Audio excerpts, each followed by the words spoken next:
Okay, so still working on this SVO, trying to get this thing to pass California smog. Had it running the other day with the factory manifold on there, and it sounded like it developed a misfire, so I'm gonna try and find out what's going on. I had this running with the factory manifold on there. You can see it's right down there, and it had this hissing noise come from this area right here, and some of these vacuum lines are down inside here. I think that's part of the evap system or something coming from the fuel tank. Some of these vacuum lines were broken, and I don't know if it was a coincidence, but when I would touch them together, it sounded like it started to misfire. So I don't know if that had anything to do with it or not, but I'm going to change the spark plugs out and see what they look like. I'll do a before and after video. I'll start it up and see if it's even misfiring still, and then after we change out the spark plugs, figure out what we can figure out.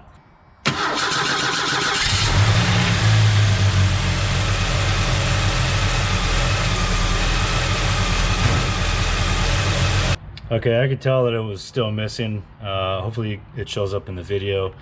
I could smell unburnt fuel as well, and when I revved it up from inside here, you can tell that it's just not firing on all 4 cylinders. So time to take the spark plugs out and see what we got. I don't know if this car has keep alive memory or CAM, K-A-M.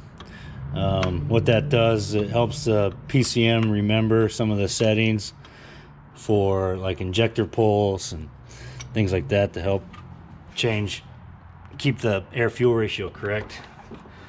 So by disconnecting the battery, it helps reset that, and so the computer will start over.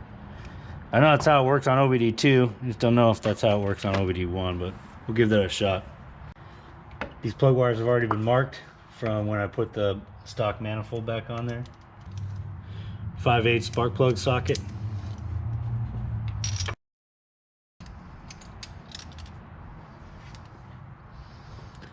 And you can see that the gap closed up, completely closed. Not sure if that's showing up.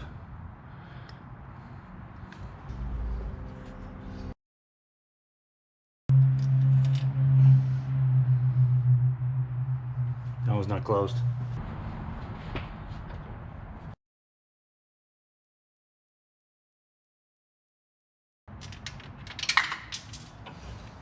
Here's our spark plugs from the rear. You got number 4. It seems fine. Number 3 also seems fine. 2 looks good. Number 1, there is 0 gap. Can't get the focus in, but there is 0 gap on this spark plug. So what causes that? Why does that happen? Well, one thing that can cause a plug gap to close like that, you'd think something hit it, but if you look at this, there's nothing. There's no indication that it was hit by anything.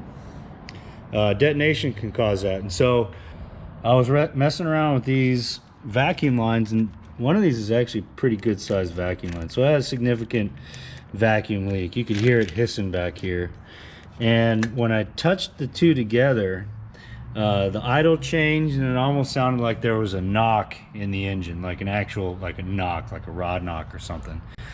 And then right around then is when it started kind of having a little bit of a misfire. I've seen it before where these things have been closed. I've also seen them gone, like torn off. Detonation. So hopefully just putting some new ones in there.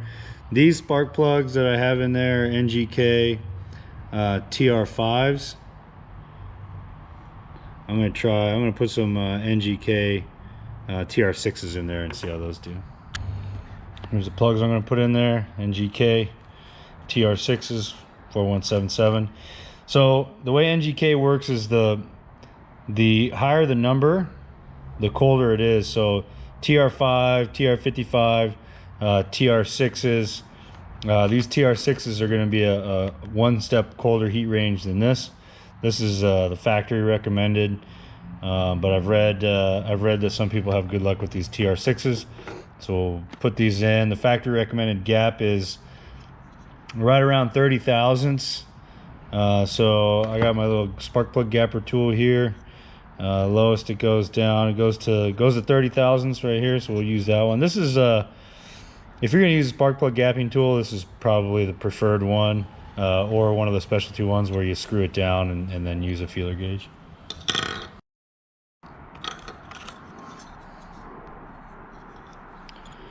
So the way you do this, you just take one of these edges here and grab the strap and bend it down a little bit. And take your 30 thousandths and slide it through. Not quite touching. Just do this very, very slowly.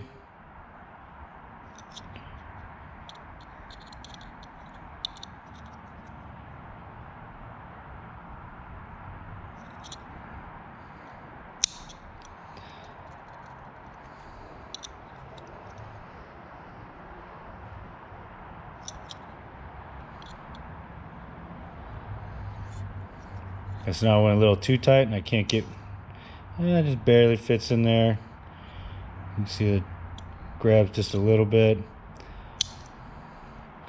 I'm gonna say that's good. You want a little bit of drag on there. Even if this is 29 or 28, the factory recommended setting is 28 thousandths to 32 thousandths or 34 thousandths. So there's one.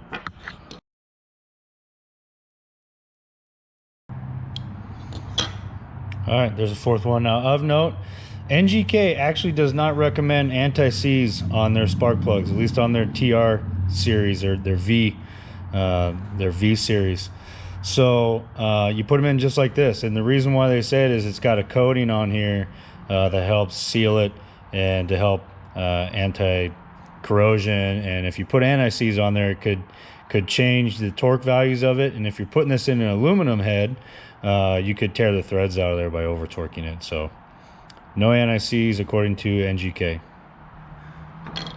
Okay, so I'm going to work from the back and work my way forward. Start with the hardest one first.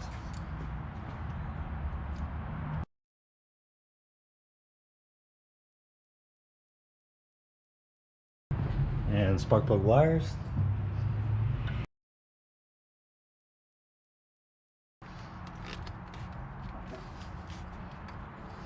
And connect the battery. All right, now let's see if it made any difference.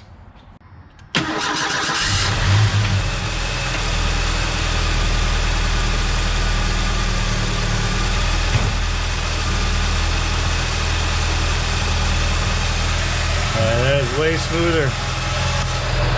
That is way smoother.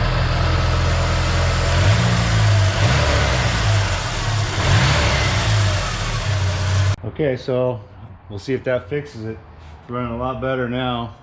I'll find out probably tomorrow. I'm gonna go see if it'll pass smog or not. If it does, then maybe we can give this thing a bath. Definitely looks like a barn find.